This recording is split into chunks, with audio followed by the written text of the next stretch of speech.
Bismillahirrahmanirrahim. Alhamdulillahi rabbil alamin. Wassalatu wassalamu ala ashrafil anbiya'i wa khatamil mursalin. Nabiyyina wa qudwatina wa qurrati a'yunina Muhammad ibni Abdillahil hadil amin wa ala alihi wa sahbihi ajma'in wa man sara ala hadihim ila yaumiddin amma ba'd. Assalamu alaikum warahmatullahi wabarakatuh. Muslimin dan muslimat, tuan-tuan, puan-puan, ibu-ibu, ayah-ayah yang Allah rahmati lagi Allah kasih sekalian, rahimani wa rahimakumullah. Kita bersyukur kepada Allah Subhanahu wa taala pada malam ini dapat lagi kita menyambung pembelajaran kita yang mana kita telah lalui hampir setiap minggu, yang mana kita pada malam ini insya-Allah akan membincangkan 4 nama dan tema surah yang berada di dalam surah-surah pendek. Surah yang kita akan bincangkan pada malam ini, yang kita akan bicarakan adalah tentang suratul Zalzalah, surah yang ke-99. Kemudian surah yang ke-100, suratul Al-Adiyat. Surah yang ke-101, suratul Qari'ah. Dan kita akan tamatkan pada surah At-Takathur, iaitu surah yang ke-102. Jadi kita terus kepada surah Al-Zalzalah. Apa makna Al-Zalzalah? Kalau kita rujuk dalam Quran terjemahan, Al-Zalzalah diterjemahkan sebagai kegoncangan. Zalzalah adalah, kalau kita zalzalah dia bukan fi'il, tetapi dia adalah kata terbitan. Dia bukan kata kerja, Al-Zalzalah. Tapi Az-Zalzalah adalah kita kata apa, dia adalah kata nama yang menunjukkan kepada masdar, kata terbitan. Jadi Al-Zalzalah tu kegoncangan. Apa yang dimaksudkan kegoncangan? Bagaimana sifat kepada kegoncangan? Ini kita akan masuk nanti pada perincian ayat. Jadi mari kita lihat dalam ayat manakah dalam suratul Zalzalah yang ada menyebut tentang perkataan Al-Zalzalah. Surah Zalzalah, kalau tuan-tuan rujuk kepada Quran, dia berada pada muka surat 599. Surah Zalzalah ni surah yang mengandungi 8 ayat. Kita lihat pada ayat yang pertama, insya-Allah memang kita akan jumpa tentang perkataan zalzalah. Namun menariknya, perkataan zalzalah ini diulang oleh Allah pada ayat yang pertama sebanyak 2 kali. Kita bacakan ayatnya. Ayat pertama, A'udzubillahi minasyaitonirrajim. Bismillahirrahmanirrahim. Iza zulzilatil ardu zilzalaha. Jadi kita jumpa 2 kali perkataan zulzilat, satu lagi zilzalaha. Apa yang zulzilat? Apa yang zilzalaha? Dalam ayat ni kita jumpa kegoncangan tadi sebenarnya merujuk kepada goncangnya al-ardu, iaitu goncangnya bumi. Maknanya apabila bumi digoncangkan. Dekat kalau digoncangkan, ini adalah kata kerja. Okey, digoncangkan dengan goncangan yang sangat dahsyat. Jadi zilzalah ini dia disebut selepas Allah menyebut kata kerja digoncangkan. Kenapa diulang 2 kali? Nak menunjukkan kedahsyatannya. Bukan goncangan yang biasa-biasa, tetapi goncangan yang luar biasa. Apa yang digoncangkan? Dia merujuk kepada al-ardu, iaitu bumi. Jadi, zalzalah sebenarnya merujuk kepada bumi yang digoncangkan dengan goncangan yang sekuat-kuatnya. Nanti kita akan perincikan lagi tentang goncangan tersebut. Kita nak lihat terlebih dahulu tentang perbincangan tentang perkataan zalzalah ini. Kita rujuk apa yang dijelaskan oleh Profesor Dr. Wahbah Az-Zuhaili rahimahullah dalam Tafsir Al-Munir. Beliau mengatakan kenapa surah dinamakan zalzalah.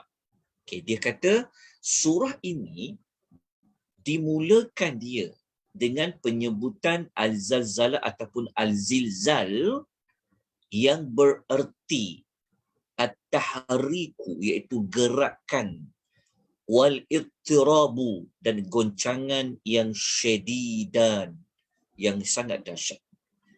Dr. Wahbah, ketika kita nak mengetahui kenapa dia dinamakan goncangan, berlakunya kegoncangan tu, Dr. Wahbah menerangkan sebab dia disebut mula-mula. Dia berada pada ayat yang mula. Lepas tu Dr. Wahbah terus menerangkan apa itu zalzalah. Jadi dia terangkan dah pada makna sebenarnya. Dia kata adalah at-tahriku, gerakan, wal ittirabu syadidan, iaitu goncangan yang dahsyat. Beliau telah menerangkan justifikasi kenapa dia boleh jadi sebagai nama surah, kerana dia disebutkan di mula-mula. Lepas tu beliau menerangkan apa maksud zalzalah. Untuk mengukuhkan lagi pemahaman kita tentang zalzalah itu, saya tunjukkan kepada tuan-tuan apa yang telah diulas oleh Al-Allamah, iaitu Imam Al-Gharib Al-Asfahani dalam kitab Mufradat. Beliau kata begini. Beliau kata perkataan zalzalah tadi, dia permulaan dia sebenarnya dia ada az-zallatu. Dia sebenarnya asal perkataan tu dia tak diulang 2 kali zai, dia tak ulang 2 kali lam. Sebab kalau kita baca zalzalah kan, kalau kita baca zalzalah kan diulang 2 kali. Ada zai kali pertama, ulang zai kali kedua. Lam kali pertama, ulang balik lam kali kedua.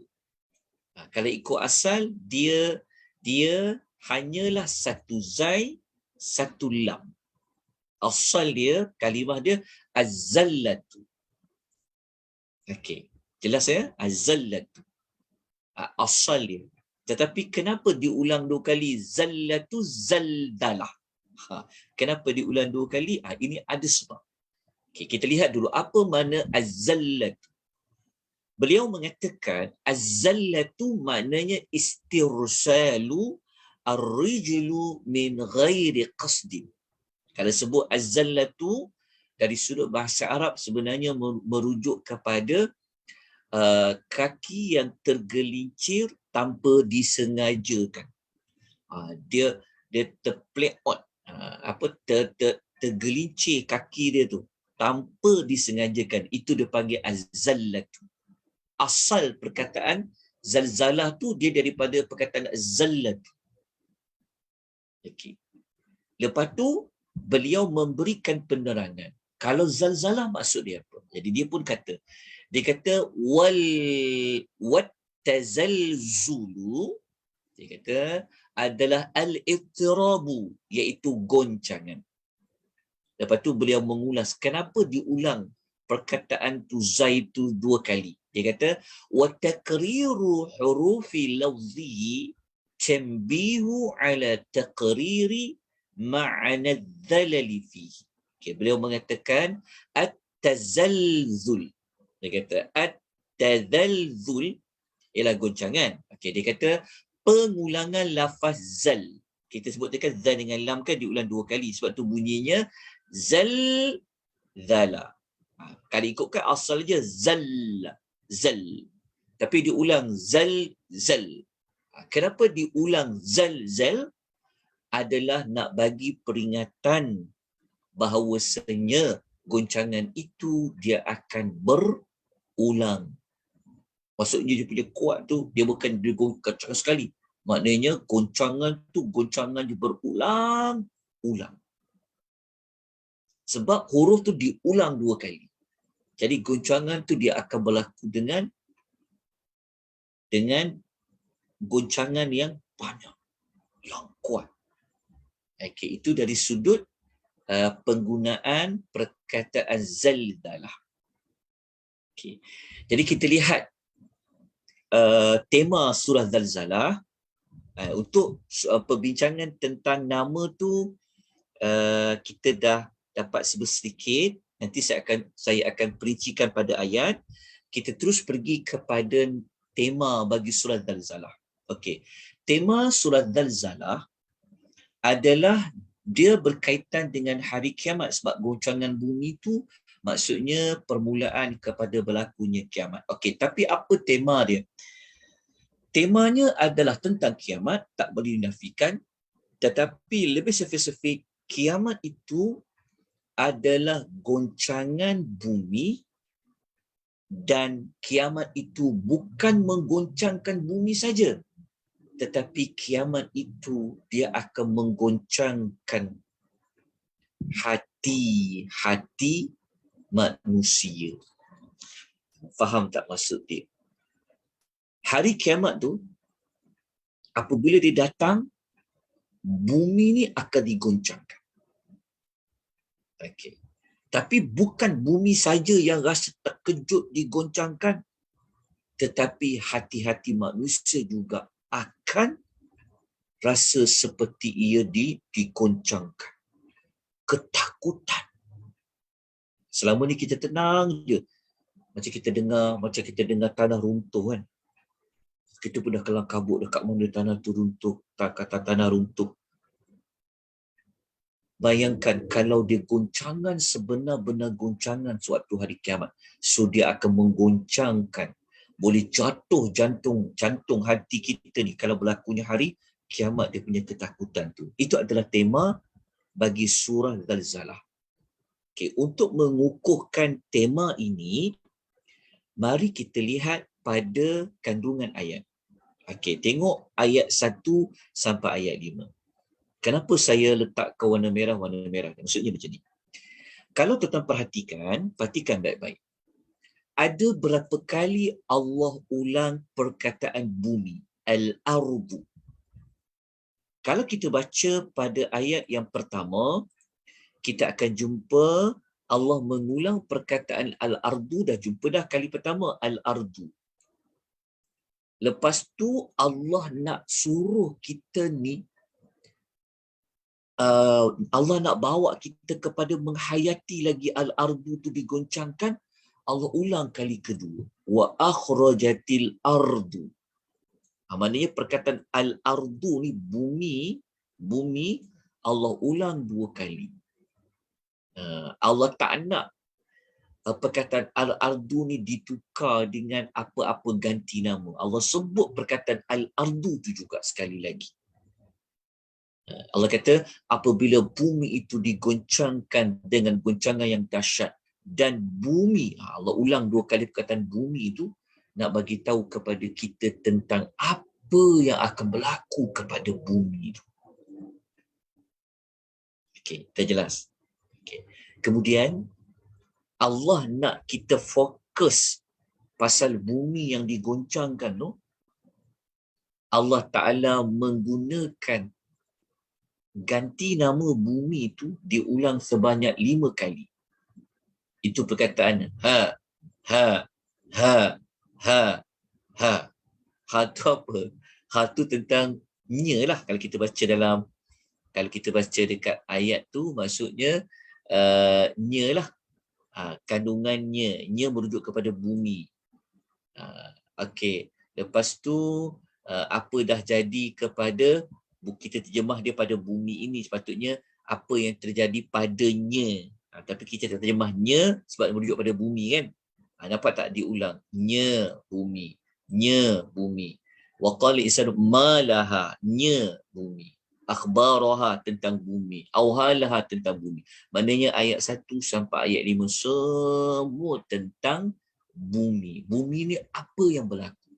Kita faham ayat pertama tentang goncangan yang sangat kuat. Ayat kedua, bumi tu punya goncang dia sangat kuat. Maka dia keluarkan semua benda-benda di dalam perut bumi.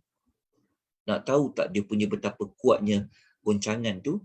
Kita tengok perkataan athqalaha. Allah guna bilangan jama'. Allah guna plural. Kenapa Allah guna athqal? Isi kandungannya. Kenapa diguna bilangan banyak? Banyaknya isi kandungan yang akan keluar tu nak merujukkan kepada apa? Goncangan tu yang biasa ke goncangan yang kuat? Goncangan kuat tu menyebabkan banyak yang terkeluar. Tapi kita tak jumpa perkataan banyak tu. Sebab kalau kita baca terjemahan, kita cuma hanya tahu bumi itu mengeluarkan isi kandungan dia. Isi perut dia, benda yang ada dalam bumi tu. Tapi kalau kita perhatikan, perhalusi, asqalaha ni bilangan banyak. Kenapa guna bilangan banyak? Nak menunjukkan kekuatan goncangan itu menyebabkan perut bumi dia keluar segala isi kandungannya. Okey, bukan sekadar itu saja. Bahkan bumi itu adalah beberapa perkara-perkara yang lain di dalam ayat ini. Okey, cuba kita lihat ayat 1 sampai 5 ni, tuan-tuan dapati tak, sesuai tak? Kita kata kiamat itu adalah goncangan bumi. Kita katakan dulu dia adalah cerita tentang goncangan bumi. Kita faham ayat 1 sampai ayat 65 tentang bumi itu. Dia digoncangkan dan hasil setelah kesan setelah dia digoncangkan. Tapi bukan sekadar menggoncangkan bumi, tetapi kiamat itu akan menggoncangkan hati-hati manusia. Macam mana kita boleh kata boleh menggoncangkan hati manusia? Okey, kita baca pada ayat yang berikutnya. Tengok ayat berikut. Dekat mana tahu? Okey, kita tengok dekat ayat nombor 6. Kita baca ayat nombor 6, Allah bagi tahu pasal apa? Allah bagi tahu tentang manusia ni akan ashtata. Ashtata maknanya apa? Berkelompok-berkelompok. Maknanya ada orang yang bahagia, ada orang yang dia akan rasa sengsara. Lepas tu pula Allah menyebut liyarau a'malahum, untuk perlihatkan kepada mereka apa yang mereka dah buat. Tuan-tuan, kalau kita lihat depan mata kita apa yang kita pernah buat, daripada kita baligh dulu, daripada umur baligh sampai berpuluh tahun ni, agak-agak dia menyenangkan hati kita ke dia akan menyebabkan hati kita rasa goncang? Tepuk dada tanya iman. Lepas tu pula kalau kita nak tahu macam mana goncangan bumi tu akan menyebabkan hati kita ini menjadi goncang,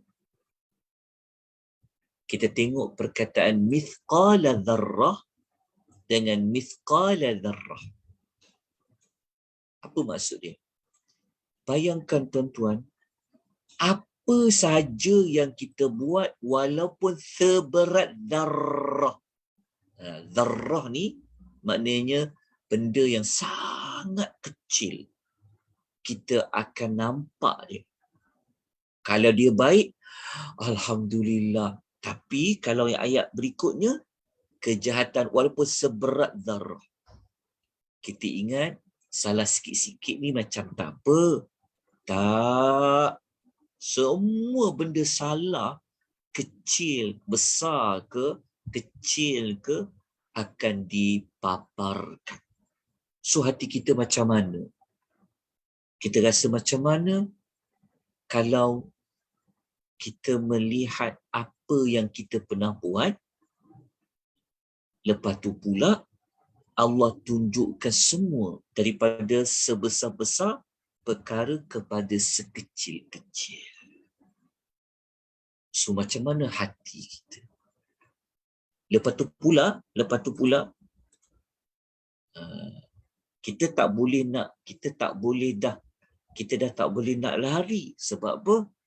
Sebab ada saksi daripada ayat 4 tu. Siapa saksi tu? Bumi itu sendiri. Ia akan menceritakan khabarnya. Kenapa Allah gunakan menyampaikan khabar-khabarnya, berita-beritanya? Sebab tu dalam bahasa terjemahan kita nampak berita tu macam sikit kan. Tapi sepatutnya kita kena terjemah dia bentuk bilangan banyak lah. Sebenarnya bilangan banyak dah, tapi nak bagi nampak. Sepatutnya menyampaikan berita-beritanya. Maksudnya banyak benda yang bumi ni akan ceritakan. Kita dah tak boleh nak sorok dah. Bukankah zalzalah ini menggoncangkan bumi? Bahkan ia menggoncangkan hati-hati kita semua.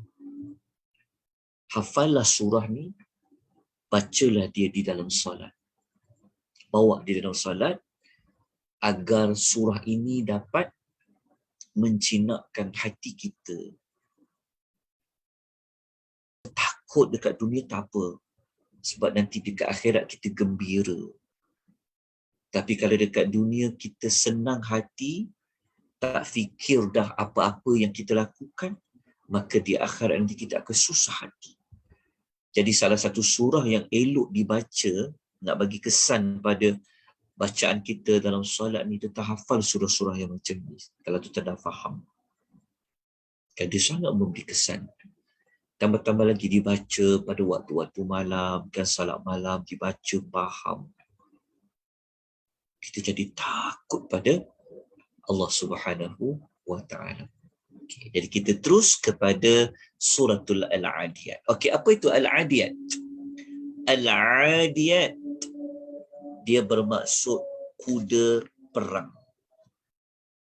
Kenapa Allah pilih nama surah tu kuda, tapi bukan kuda biasa, tapi kuda yang digunakan dalam peperangan? Kenapa? Mesti ada sebab. Lepas tu kenapa pula dengan kuda ni? Kenapa tak pilih macam ada juga pendapat ulama kata Al-Adiyat ni merujuk kepada unta. Tapi pendapat yang lebih tepat adalah kuda, bukan unta. Sebab dalam ayat tu nanti kita akan jumpa ia digunakan dalam peperangan, dia berlari dengan sangat laju. Okay, Al-Adiyat adalah kuda perang. Nanti lepas kita belajar nama ni, kita akan korek lagi. Kenapa Allah nak bentangkan surah itu pasal kuda perang? Okay. Jadi kita lihat terlebih dahulu di mana sumber ayat yang ada kata kuda perang tu. Okay, waktu kita baca ayat yang pertama dalam suratul Al-Adiyat, ya, dalam Quran surah Al-Adiyat berada pada muka surat 599 sehingga muka surat 600. Surah Al-Adiyat adalah surah yang mengandungi 11 ayat. Okay. Allah bersumpah pada ayat yang pertama, Allah bersumpah dengan kuda itu sendiri.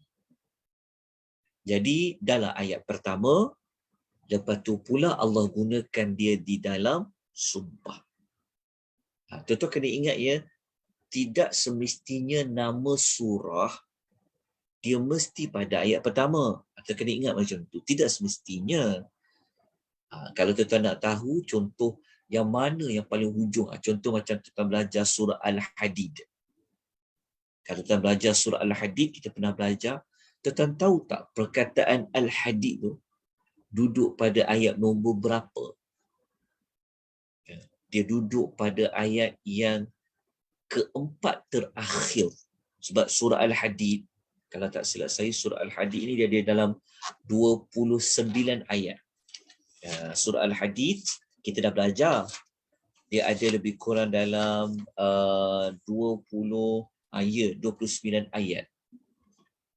Tapi perkataan Al-Hadid, dia berada pada ayat yang ke-25. Dekat ujung-ujung dah. 29, 28, 27, 26, 25. 5 ayat terakhir. Ada sebab dia.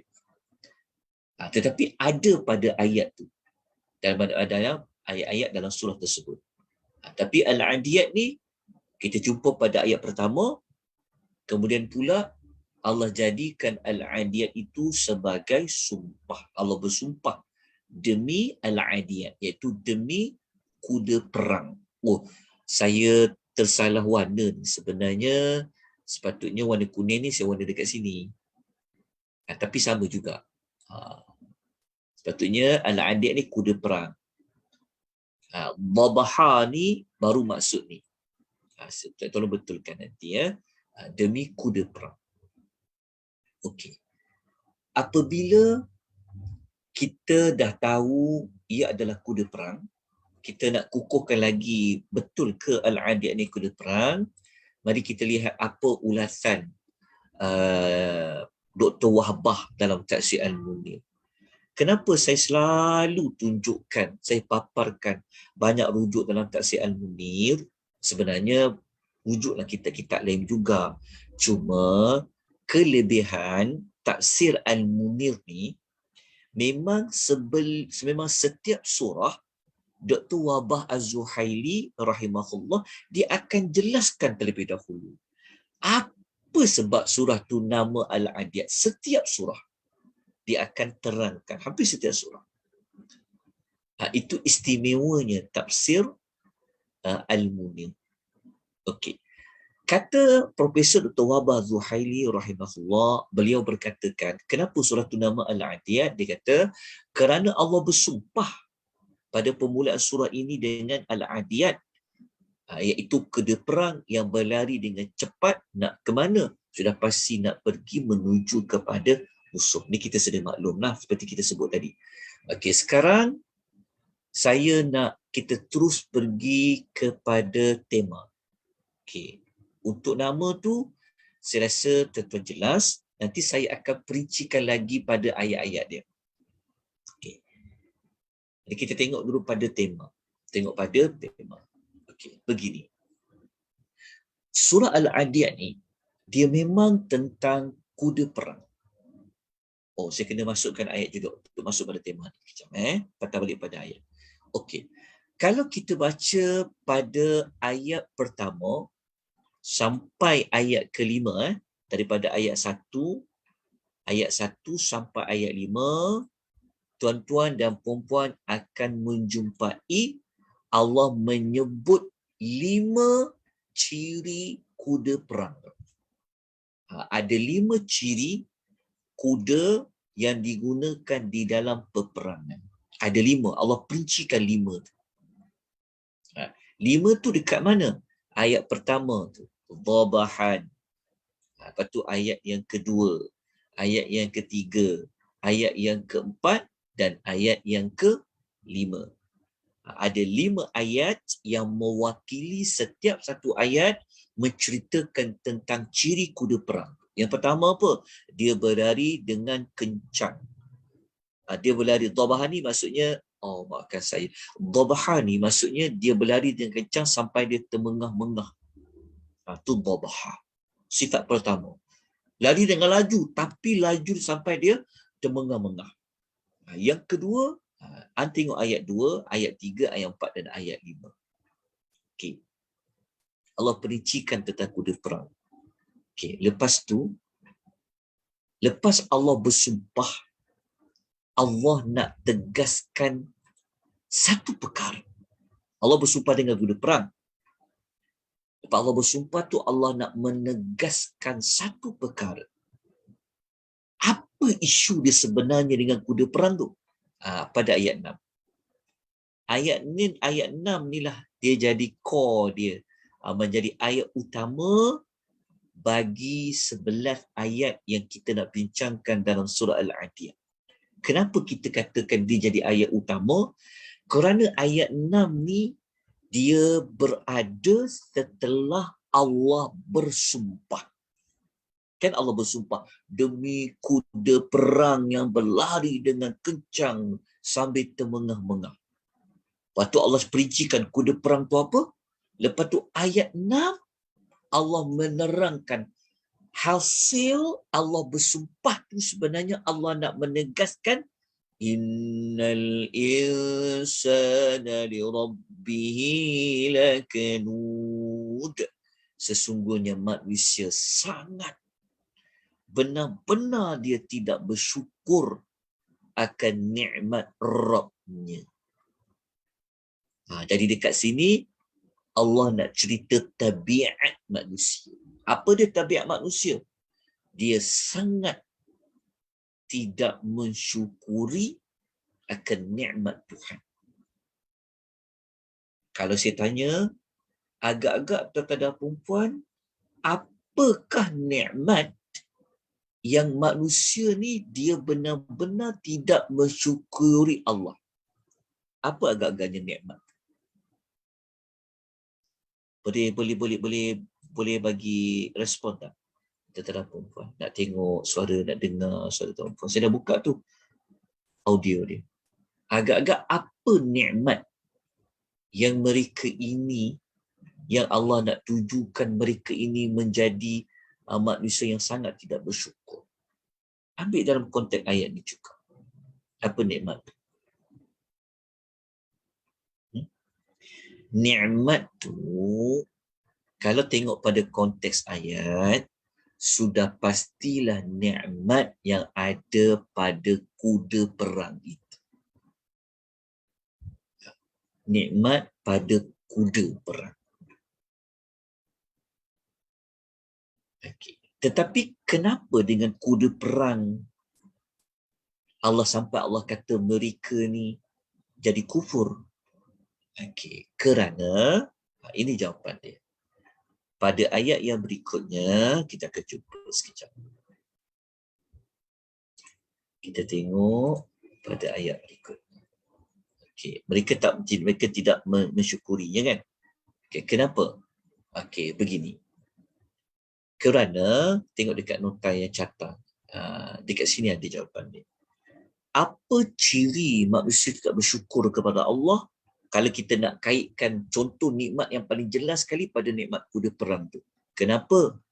Mereka menggunakan kuda ini untuk dia lawan agama Allah. Dia gunakan kuda itu untuk dia menyerang musuh.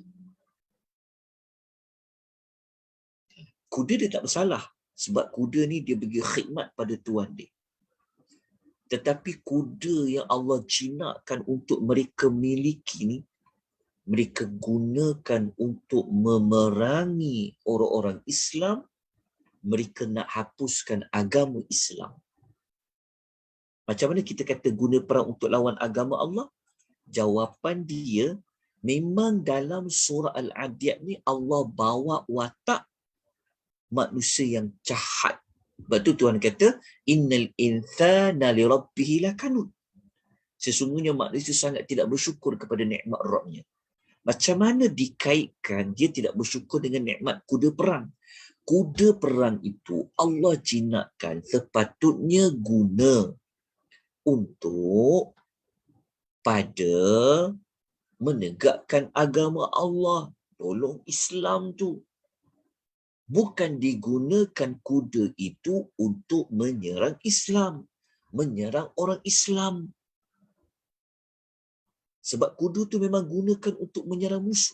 Betul, kita baca dekat ayat nombor 1 sampai ayat nombor 5 ni disebut tentang menyerang kumpulan musuh. Lepas tu Allah kata manusia ni sangat tidak bersyukur kepada nikmat Tuhannya. Kalau contoh paling jelas sekali pada nikmat yang ada pada kuda. Yang kedua, kita baca pada ayat dia. Yang kedua, mereka ni juga sebenarnya sangat bakhil. Sangat bakhil. Bakhil dari sudut apa? Bakhil dari sudut untuk memenangkan Islam. Bakhil untuk agama Tuhan. Macam mana kita tahu dia bakhil? Sebab kalau kita baca dekat ayat ni, memang Allah Ta'ala sebut wa innahu lihubbil khairi la syadid. Allah mengatakan bahawa dan sesungguhnya cintanya mereka tu kepada harta, al-khair tu harta benar-benar berlebihan. Maknanya mereka bakhil. Sebab itu kita letakkan dekat diagram tu, ciri-ciri yang tidak bersyukur tadi ada dua. Yang pertama, mereka gunakan kuda itu untuk memerangi orang-orang Islam. Yang kedua, mereka bersifat bakhil. Sedangkan Allah yang bagi rezeki kepada mereka, tapi mereka bakhil. Jadi dua sifat inilah yang boleh dicirikan tentang lakanut. Mereka tidak mensyukuri tentang nikmat Tuhan. Okey. Daripada ayat yang kita telah tengok secara ringkas, maka keluarlah tema ni. Nampak tak tema ni? Ni tema surah. Daripada ayat yang kita lihat tadi satu persatu. Jadi tema surah dia sebenarnya boleh dikatakan Allah Ta'ala nak memberitahu bahawasanya nikmat Allah gunakanlah pada jalan dia yang betul. Bukan guna nikmat Allah untuk jauhkan diri dari Allah. Seperti mana kau pergi pula serang pula orang Islam menggunakan kuda perang itu. Kuda yang boleh bari dengan laju. Okey, beri jelas. Okey, bukan saja kalau orang dulu, kalau orang sekarang dia umumlah, contoh umumlah. Apa saja aset, apa saja kekuatan ketenteraan dan sebagainya, kalau ada digunakan sepatutnya untuk memenangkan Islam, bantu orang Islam bebaskan Palestin ke, kan? Tapi yang diserang siapa? Itu contoh. Okey. Daripada kisah ini akan timbul persoalan. Kalau kuda tu digunakan untuk berperang, menyerang Islam, tapi apa dosa kuda tu? Okey, kuda ni tuan-puan, ini satu lagi hikmah yang tersirat yang Allah nak bagi tahu kepada kita. Apa yang tersirat? Allah Ta'ala nak bagi tahu kepada kita sebenarnya pada kuda kan. Kuda ni, kenapa dia sanggup berlari sampai termengah-mengah? Sebab dia taat kepada Tuhan dia. Sebagaimana perintah kepada kita supaya taat kepada Allah. Ya. Kuda ni kenapa dia sanggup berlari waktu malam sampai terpecik keluar api dari kakinya? Kenapa dia sanggup masuk ke tengah-tengah musuh kat nombor 5 tu kan? Fawasatu Nabi Jam'ah. Kenapa dia terbu ke tengah-tengah kumpulan manusia?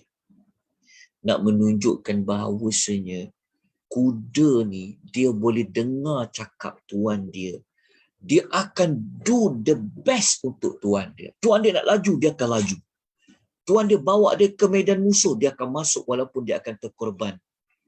Jadi adakah kamu manusia ada perangai macam kuda? Okey, satu sudut. Sudut satu lagi adalah kenapa Allah sifatkan kuda ni yang berlari dengan laju? Sebenarnya Allah Ta'ala nak kaitkan dengan apa? Dengan tindakan tanpa berfikir. Tindakan tanpa berfikir, okey. Kalau kita tengok pada ayat yang berikutnya, kita tengok pada ayat nombor 9, 10, 11 ni sebenarnya kaitan dengan apa ni? afala ya'lamu idza bu'sira ma fil qubur. Allah kata tentang apabila dikeluarkan apa yang ada di dalam kubur. Lepas tu Allah mengatakan dizahirkan apa tersimpan di dalam dada. Allah tu maha khabir, maha mendalam pengetahuannya. Ini sebenarnya tentang hari kiamat. Apa kaitan dengan kuda? Kita kan sedia maklum. Tengok ya, tengok ayat ini. Kenapa kuda kenapa kuda dia datang waktu pagi? Sebab apa? Kenapa Allah kata kuda tu tengok falmughirati subaha, dia menyerang pada waktu pagi. Sebab apa? Apa dia punya taktikal dia? Serang waktu pagi. Mengejut. Untuk orang tak ready kan, orang tak bersedia sebab tengah tidur. Yang ni lah kaitan dengan kematian kita. Kita pun kalau tak bersedia boleh mati dengan tiba. Dia punya kaitan dia, kalau dengan hari kiamat ni Allah Ta'ala nak bagi tahu bahawa kiamat tu dia akan datang dalam keadaan kamu lalai. Kiamat tu dia akan datang, dia datang. Seolah-olah seperti mana kuda yang datang menyuruh musuh di waktu pagi. Cepat tak kuda tu didatang? Ada musuh datang lah. Ini nak dikaitkan dengan kiamat yang akan datang secara fujaah, tiba-tiba. Nampak tak perkaitan kuda yang disifatkan dengan berlari dengan laju. Baik, itu kalau kita masuk surat Tadabur, insya-Allah kita akan bincangkan lagi. Ada lagi beberapa perbincangan yang lain. Tapi cukuplah. Sebab kita nak belajar nama dan tema. Kita bukan nak buat tadabbur ayat per ayat. Okay, jadi kita terus pergi kepada surah Al-Qari'ah. Okay, saya kena habis kerja keempat surah ni sebab waktu kita dah suntuk sebelum masuknya Ramadan. Sebab Ramadan kita akan masuk modul lain. Kita nak habiskan modul nama surah ni. Okey, insya-Allah kita masuk Al-Qari'ah. Baik. Apa makna Al-Qari'ah? Okey, kalau kita lihat pada terjemahan, memang kebanyakan terjemahan dia akan terjemah hari kiamat. Okey. Dia tuan-tuan puan ya, kalau tuan-tuan tengok pada nama surah, tuan-tuan jangan abaikan penggunaan alif lam ya. Al-Qari'ah. Siapa dah mengaji? Kalau Al-Qari'ah ni menunjukkan apa? Kata nama khas. Kata nama khas ataupun ma'rifah. Kenapa? Apa fungsi digunakan kata nama khas? Al-Qari'ah. Spesifik.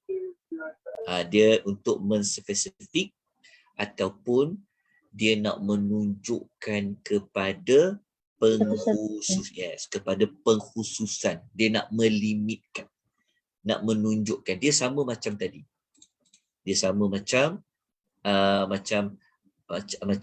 al-adiyah ataupun kita kata dalam al-zalzalah. Kenapa ada al? Nak menunjukkan bahawa dalam banyak-banyak goncangan gempa bumi dan sebagainya, tak ada yang sama seperti zalzalah. Begitulah pada penggunaan al-qari'ah. Maknanya dalam banyak-banyak al-qari'ah, dalam banyak-banyak qari'ah, tak ada seperti al-qari'ah. Maksudnya al ni nak menunjukkan ialah sebenar-benarnya al-qari'ah. Tapi apa tu al-qari'ah? Tak lagi saya akan tunjukkan. Tapi dalam Quran terjemahan banyaknya menterjemah qari'ah ni hari kiamat. Betul. Dia memang tentang hari kiamat. Tapi dia ada spesifiknya lagi. Okey, mari kita lihat dalam ayat berapa ada perkataan qari'ah. Okey, kalau kita buka dalam surah Al-Qari'ah, kita akan temui perkataan qari'ah disebutkan pada 3 ayat. Ayat pertama ada Al-Qari'ah, ayat kedua ada Al-Qari'ah, dan ayat keempat adanya Al-Qari'ah. Okey, apa itu Al-Qari'ah? Okey, kita lihat. Apa ulasan Dr. Wabah dulu? Datuk Wahbah beliau mengatakan dinamakan Al-Qari'ah kerana hari itu, iaitu hari kiamat, dapat menggentarkan al-qulub, dapat menggentarkan, menakutkan al-qulub, hati-hati, wal asma' dan juga pendengar. Okay, Datuk Wahbah dia telah jelaskan apa makna Al-Qari'ah. Okay, untuk lebih kukuhkan lagi makna Al-Qari'ah itu, okay, saya memang kempen tentera perempuan kalau boleh milikilah satu kitab, dia fungsi dia macam kamus. Kalau kita bahasa Melayu nak tahu istilah, kita akan rujuk kamus dewan. Contoh, maka kalau istilah dalam Quran boleh rujuk dalam kitab Mufradat. Okey, dalam Mufradat, Al-Gharib Al-Asfahani beliau mengatakan perkataan Al-Qari'ah itu dikaitkan dengan Al-Qar'u. Al-Qar'u. Daripada Al-Qar'u tu yang datang kalimah Al-Qari'ah. Jadi Al-Qari'ah dia berpunca daripada kalimah Al-Qar'u. Apa itu Al-Qar'u? Beliau mengatakan darbu syai' ala syai'. Maksudnya Al-Qar'u ialah memukul sesuatu pada sesuatu. Jadi Al-Qari'ah ini dia dikaitkan dengan pukulan. Siapa yang dipukul? Sebab Al-Qar'u memukul sesuatu pada sesuatu. Maksudnya siapa yang kena pukul tu, dan apa yang memukul, siapa yang kena pukul. Maka Al-Qari'ah itu kan hari kiamat. Jadi dia dikaitkan dengan pukulan. Okey. Maksud dia kalau kita ikut kata Dr. Wahbah ni, maksudnya yang dipukul itu adalah manusia. Seolah-olah hari kiamat tu kalau dia datang, dia seperti memberikan satu pukulan kepada kita. Kalau zalzalah tadi pada menggoncangkan hati kita, yang ini kita rasa seperti kita dipukul. Al-Kiamat ni adalah hari yang akan memukul manusia-manusia. Memukul tu bukanlah maksudnya macam contoh ada orang pukul badan ke. Kita jangan faham macam tu. Tetapi pada maksud dia, kita rasa seperti dipukul. Okey, nak tahu bentuk pukulan tu macam mana, dia punya kesan hari kiamat tu dikaitkan dengan Qari'ah ni, mudah je. Allah dah terangkan dah sebenarnya. Kita tengok pada ayat dulu. Okay, cuba tuan lihat pada ayat nombor 4. Siapa yang akan rasa terpukul apabila kiamat ni datang? Pertama adalah manusia. Manusia itu jadi seperti apa? Yauma yakunu nafu kal farashil mabthuth. Pada hari itu hari apa? Hari kiamat tu. Hari kiamat tu sifat dia apa? Qari'ah. Dia seperti memukul pada sesuatu. Yang akan rasa terpukul itu adalah manusia. Manusia ni dia punya terpukul. Kesan pukulan tu kita dijadikan oleh Allah seperti apa? Kupu-kupu yang berterbangan. Ada menterjemah dia seperti kelkatu lah. Tetapi dia masuk binatangnya, ya Allah, rama-rama kupu-kupu. Kalau kita pukul dia, mati dah. Kita menjadi, umpama kita ni punya jadi lemahnya kita. Kalau sekarang mungkin orang kata, aku ada anak buah, aku ada pengikut, aku ada segala-galanya, aku ada pangkat, aku ada sekian-sekian. Kita rasa kita hebat, kita kuat. Kan? Sebab kita belum lagi buku bertemu dengan ruas. Bila kita akan rasa kita tak ada apa-apa apabila datangnya Al-Qari'ah, hari kiamat tu. So apabila Qari'ah tu datang, kita akan menjadi sangat lemah. seperti mana kita terpukul dengan kiamat itu. Allah gambarkan kita umpama kupu-kupu yang berterbangan. Satu binatang yang halus, binatang yang tak perlulah kita nak guna tenaga yang banyak. Lemahnya kita umpama kupu-kupu. Ada kaitan tak dengan pukulan tadi? Dan kalau nak nampak lagi, siapa lagi akan rasa terpukul dengan kiamat? Cuba tengok ayat nombor 5. وَتَكُونُ الْجِبَالُ كَالْإِحْنِ الْمَنْفُوشِ. Dan gunung ganang, tengok kesan terpukulnya dia jadi seperti bulu yang dihamburkan. Tuan-tuan, gunung ganang ni kan pasak bagi bumi. Keras, tegak. Tetapi apabila datangnya hari kiamat, yang sifat dia, ciri dia Al-Qari'ah, maka gunung ganang yang tegap, yang keras tadi, dia akan jadi seperti bulu yang dihambur-hamburkan.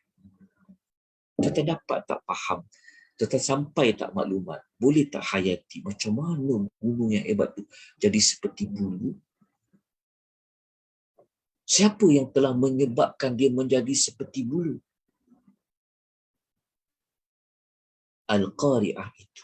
Al-Qari'ah itu apa? Hari kiamat. Okay, jelas tuan perempuan? Okey. Jadi sekarang kita bincang lagi. Kita dah bincang sikit lagi. Kejap ya. Kita tengok pada maklumat berikutnya. Okey, kita pergi kepada tema. Okey, tema ni saya dah sebut tadi pada penjelasan Al-Qari'ah. Tapi tak apa, kita tengok apa tema yang dibincangkan oleh para ulama. Okey. Salah satu tema yang dicadangkan adalah surah Al-Qari'ah, surah yang memaparkan kepada kita kesan pukulan hari kiamat itu terhadap manusia dan terhadap gunung ganang. Setuju tak? Sebenarnya dia ambil daripada makna yang ada pada ayat-ayat dalam surah Al-Qari'ah itu juga. Jadi kalau kita baca surah Al-Qari'ah ni, kita akan dapat rasakan impak akibat kalau hari kiamat itu datang. Cuba kita bayangkan. Dengan hujan datang pun kita dah lumpuh. Walaupun kita secanggih mana pun kita. Betul tak? Kita duduk di tempat ibu negara Malaysia ni pun boleh banjir. Contoh. Allah hantar hujan je. Lumpuh kita. Macam mana kalau Allah hantar hari kiamat, Allah jadikan hari kiamat? Yang sifat dia Al-Qari'ah. Jadi hafallah suratul Al-Qari'ah. Supaya apa? Supaya dapat menjinakkan hati kita. Biar kita rasa takut kita nak buat dosa. Sebab dosa-dosa itu nanti akan dibincangkan. Kita kan sebut tadi surah Al-Falah kan? Akan menyebabkan kita ni umpama bulu kupu-kupu yang berterbangan. Jadi bacalah surah Al-Qari'ah. Itu tema dia. Okey, lepas tu kita tengok pada perincian dia. Okey, kita kata pukulan tentang hari kiamat ni. Lepas tu pada penutup dia Allah menyebutkan tentang timbangan amal. Ini kita tengok. Yang ini penutup sebagai, kalau pembukaan surah Al-Qari'ah Allah menyebut tentang permulaan kiamat. Kalau dekat penutup surah Al-Qari'ah Allah nak menyebut tentang kiamat tu hujungnya akan berlaku apa? Ada orang pergi hidup dalam Aisyatul Radiyah. Ada orang penghujung dia, hasil dia berada dalam fa'ummuhu hawiyah. Itu neraka hawiyah. Okay. Saya harap jelas tentang nama dan juga tema bagi suratul Qari'ah. Kita nak pergi kepada surah At-Takatsur. Apa makna At-Takatsur? At-Takatsur ia dikaitkan dengan perbuatan bermegah-megah. Okay. Di mana ayat yang ada menyebutkan tentang perkataan At-Takatsur? Okay, mari kita tengok dalam surah At-Takatsur. Okay, kita akan jumpa ayatnya berada pada ayat yang pertama. Alhaakumut takatsur. At-takatsur tu saya terlupa nak warnakan dia. Takatsur tu maksudnya apa? Perbuatan apa? Bermegah-megah. At-takatsur bermegah-megah. Ada pada ayat yang pertama. Dalam ayat pertama ni Allah tidak menerangkan dengan apa manusia itu bermegah-megah. Kalau kita belajar tadabbur, bermegah-megah ni dalam apa sahaja. Dalam apa je yang boleh membawa kita kepada bermegah-megah sampai kita lupa kehidupan kita di hari akhirat. Kenapa sampai kita lupa? Sebab kerja kita dekat dunia, kita nak tunjuk kita the best. Kita nak tunjuk kita yang paling berjaya. Kita paling kaya. Kita paling sukses. Nak bermegah-megah. Kerja kita nak bermegah-megah. Sampai kita tak fikir macam mana kita nak, sampai kita tak banyak persiapan kita untuk kehidupan di hari akhirat. Tapi Allah tak sebut bermegah-megah dengan apa. Kan? Maksudnya umum. Tapi kita tahulah bermegah-megah dengan apa. Okey, kita lihat. Kita dah tahu sumber ayat kan? Okey, kita tengok pada ulasan penamaan surah ni At-Takatsur. Nak lebih jelas lagi, kita tengok. Okey, kalau kita merujuk dalam tafsir Al-Munir, Dr. Wabah mengatakan, surah At-Takatsur ni adalah surah yang berbentuk Allah mengkhabarkan. Dia tak macam surah Al-Adiyat. Kalau surah Al-Adiyat Allah mulakan dengan bersumpah. Kan? Tapi dalam surah ni Allah memberikan khabar. Allah mengkhabarkan kamu telah dilalaikan. Tapi Dr. Wabah diterangkan apa bentuk kelalaian tu. Dengan harta, dengan keturunan, dengan teman-teman. Masing-masing nak bermegah-megah. Siapa pengikut yang paling ramai? Lagi tak ramai dia lawan. Lawan, kerjanya nak tengok siapa follower dia paling ramai. Kalau dia tengok orang tu 1 juta, aku akan lebih daripada 1 juta. Contoh. Keturunan. Okay, kalau orang tu anak dia belajar, anak dia belajar takatnya. Okay, dia pun kerja dia macam tu juga. Kalau kebaikan tak apalah. Begitu juga harta. Orang lagi banyak, dia nak lagi banyak. Akhirnya duk kerja. Kerjanya tujuannya untuk apa? Untuk At-Takatsur. At-Takatsur. Tuan-tuan, kita ni, kalau ada sifat macam ni, kita kena ubahlah. Sebab memang tujuan surah At-Takatsur tu untuk kita ubah. Tapi kita tahu kan, At-Takatsur tu apa. Okay, nak lebih jelas lagi, jom kita lihat apa kata Al-Gharib Al-Asfahani. Beliau kata, At-Takatsur adalah at-tabari fi kathratil mali wal-'izz. At-takatsur berlumba-lumba dalam memperbanyakkan harta dan kemuliaan. Rupanya yang pertama harta lah, yang ni kita pun tak nafikan. Dan juga pada pangkat, pada darjat. Kerja dia duk habis, duk fikir. Macam mana aku nak jadi nombor satu? Macam mana aku nak jadi kerja dia? Jadi sepatutnya dia kena fikir tu akhirat, tu banyak. Tapi disebabkan at-takasur tadi, menyebabkan masa dia dihabiskan duk fikir tentang perkara tersebut. Okey. Itu tentang nama surah. Okay, sekarang kita bicara pada tentang tema. Okey, tema dia Allah nak beri amaran. Amaran kepada yang memperbanyakkan nikmat dunia. Yang nikmat dunia tadi yang duk megah-megah tadi sebenarnya dia akan habis sehingga dia lupa azab akhirat yang kekal.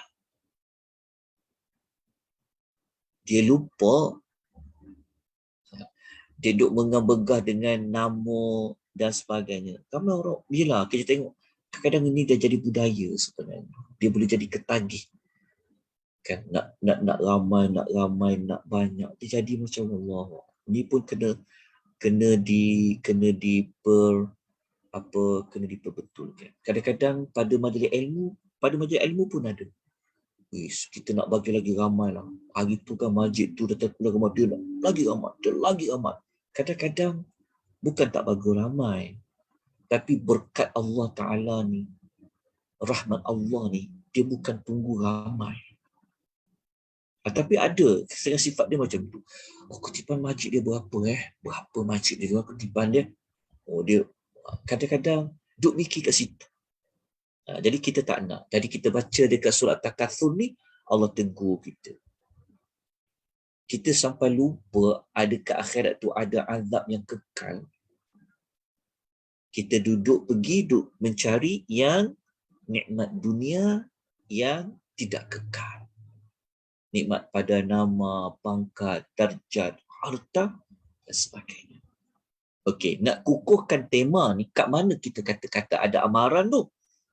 Kat mana kita kata ada azab yang kekal? Tengok dekat ayat. Okay, kalau kita belajar dan tadabbur, kita akan jumpa. Allah Ta'ala, surat Takasur ni surah yang nada keras tau. Nada yang memberi ancaman. Macam mana? Tengok pada perkataan kalla. Kalla salah satu digunakan untuk mencegah, menghalang. Tu kita kata kalla tu apa? Kalla tu jangan sekali-kali. Kan dihalang tu. Jangan ada perangai macam tu. Ada kalla. Bukan sekali dia ulang 2 kali. Kalla. Lepas tu dia ulang lagi buat kali ketiga. Kalla. Jangan. Dia kata. Jangan. Allah kata jangan sekali-kali. Lepas tu bukan sekadar Allah kata jangan sekali-kali. Allah kata saufa ta'lamu, nanti kau tahulah akibat dia. Tapi bukan sekali dia ulang 2 kali. Saufa ta'lamu, nanti kau tahulah akibat dia. Sebab tu siapa yang faham, dia baca surah ni seronok sangat. Dia selalu dapat peringatan dari Allah. Allah tegur dia. Jangan kau jadi macam tu. Jangan jadi macam tu. Jangan. Allah tegur dia. Kita dapat nasihat dari Allah, beruntung kita. Sekali kita baca, kita ingat pesan Allah. Baca, kita ingat pesan Allah. Lepas tu kalau kita faham ayat ni kan, Allah bagi tahu kepada sikap manusia ni, tahu tak bila dia akan berhenti? Dia akan berhenti kalau dia dah masuk dalam kubur. Hatta zurtumul maqabir, sehingga kamu masuk dalam kubur. Dia punya tahap dah bermegah-megah ni, selagi dia tak mati, dia tak akan berhenti. Kalau kita faham ayat dia macam tu, Allah sebut. Cuma nak kalau lebih jelas tu memang kena belajar tadabbur lah satu persatu ayat dia. Okey, dah jelas tentang ayat, tentang tema tadi. Kita nak tengok mana yang kata ada azab akhirat yang kekal. Dalam surah At-Takatsur memang Allah sebut. Cuba tengok perkataan ini. Ayat ni keras tau. Ayat ni la tarawunna, Allah kata pasti kau akan lihat. La tarawunna, pasti kau akan lihat. Apa dia? al-jahim, iaitu neraka jahim. Rupa-rupanya Allah beri amaran orang yang memegah-megah ni dengan neraka jahim. Bukan sekali Allah bagi amaran. Kalla, kalla, kalla. Sebut pula, nanti kau tahulah, nanti kau tahulah. Saufa ta'lamu, saufa ta'lamu. Okay, jadi kita dah selesai mempelajari tentang nama dan tema bagi surah At-Takatsur. Jadi untuk membincangkan ke-8 ayat memang tak sempat. Sebab kita bukan, modul kita ini, silibus kita bukan untuk bincang tentang perincikan ayat by ayat, tetapi nak bincang nama dengan tema. Moga-moga tercapai apa yang kita inginkan. Seronok kalau kita faham, kita boleh baca dalam solat, kan? Kita boleh tegur diri kita dengan ayat-ayat yang kita baca, kita faham. Jadi kalau nak siapa-siapa yang belum mendalami surah-surah ini, belajarlah supaya ibadat kita semakin seronok, faham apa yang Allah Ta'ala nak tegur kepada kita. Okey, jadi kita dah tahu nama dengan tema. Kenapa kita belajar nama, nak belajar tema? Ini merupakan salah satu daripada kaedah untuk kita faham Al-Quran. Nak faham Al-Quran dengan umur kita dah sampai kepada usia berapa, waktu dah tak panjang, maksudnya panjang kan. Kita umur kita dah pendek. Kalau kita nak belajar 6,236 ayat, agak-agak tuan-tuan boleh belajar berapa tahun. Kalaulah contoh, satu hari kita belajar satu ayat. Kalau 6,236 ayat, berapa tahun kita akan ambil masa. Oleh kerana itulah, para ulama telah buat kajian. Cara nak faham Quran ini boleh belajar terlebih dahulu pada nama. Lepas tu boleh belajar dari sudut tema surah. Ada orang dia jarang dapat maklumat seperti ini. Dia suka nak terus pergi terjun kepada ayat. Bukan tak boleh, boleh. Tapi sebelum kita masuk kepada ayat, kita belajar dulu tema, nama dia. Lepas tu kita belajar tentang tema dia. Lepas tu nanti kita akan masuk ayat per ayat. Ini salah satu cara yang kita nak kongsi kepada masyarakat kita. Paling kurang pun kalau anak-anak kita yang hafal Quran, kan? Saya ada anak, 3 orang anak saya yang memang masuk sekolah. Ada terjemahan harfiah. Memang dalam sekolah dia orang pun ada buat tadabbur.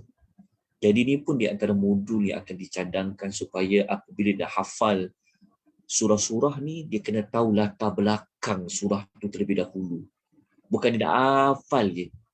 Sekurang-kurangnya kalau anak kita hafal surah, contohnya anak kita baca surah Al-Qari'ah tadi kan, cucu kita hafal surah Al-Qari'ah. Sekurang-kurangnya mereka tahu surah Qari'ah tu tentang apa, boleh cerita tak pada mama, contoh. So, lama-lama anak kita ni bukan cucu kita, zuriat kita, generasi anak-anak akan datang ni, dia bukan sekadar dia hafal. Pusat tahfiz berlambak. Tuan-tuan nak hafal Quran ni, budak-budak kalau bagi hafal, dia boleh hafal. Dia tak macam kita. Kita lah jenuh nak menghafal.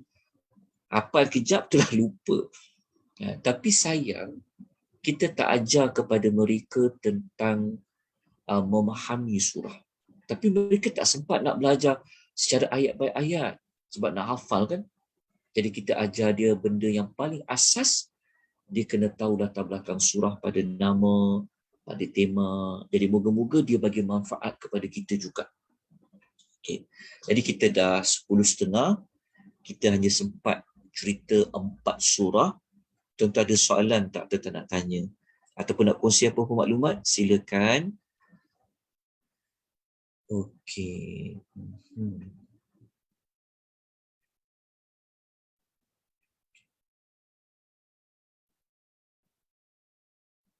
Okey. Ada persoalan apa-apa nak tanya? Kita boleh ikuti tak apa pengisian ini dengan jelas? Nota adab dapat tak yang diedarkan kepada tentera perempuan? Okey.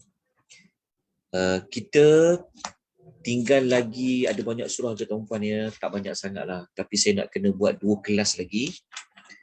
Kita Jumaat dah tinggal satu minggu lagi. Kejap Hari ni kita 18 Mac kan. Minggu depan 25 Mac hari Jumaat kita ada kelas sekali lagi kita jumpa dan saya kena ambil satu kelas tambahan. Maksudnya kita kena buat 2 kelas lagi. Tak cukup dengan hari Jumaat saja. Kena buat satu lagi untuk kita habiskan ada lagi berbaki beberapa surah. Maksudnya kita akan bincang daripada suratul Al-Asri. Suratul Al-Asri. 1, 2, 3, 4, 5, 6, 7, 8, 9, 10, 11, 12. Ada 12 lagi. Ada 12 lagi surah yang belum selesai kita pelajari.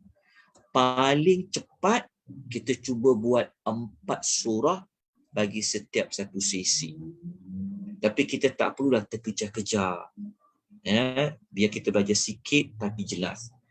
Saya cuba insya-Allah kita carikan lagi 1, 2 atau 3 sesi insya-Allah. Nanti tuan-tuan tunggu poster pengumuman untuk kelas ganti. Saya akan tengok nanti mana kelas ganti, saya akan masuk. Kita akan buat untuk nama dan tema surah. Kenapa saya perlu nak habiskan juga sebelum Ramadan? Kerana pada bulan Ramadan ni kita nak masuk kepada tajuk lain. Kita nak masuk kepada tajuk hubungan di antara surah dengan surah. Kita akan mula belajar daripada Baqarah sampai kepada surah An-Nas. InsyaAllah pada bulan Ramadan ini. Kemudian kalau sempat habis, kita akan belajar tentang pembuka dengan penutup surah bagi setiap surah di dalam Al-Quranul Karim. Cuma saya sedang susun sama ada saya nak bentangkan dulu pembuka dan penutup bagi setiap surah ataupun saya nak bincang terus kepada hubungan antara surah dengan surah. Tapi insya-Allah kita akan mulakan pada bulan Ramadan. InsyaAllah kita cuba buat waktu pagi setiap hari, tapi kita tak ambil lama lah. Kita ambil waktu lama, mungkin kita ambil kurang daripada 1 jam. InsyaAllah. Jadi kalau kita ada cadangan lain, saya sangat alu-alukan.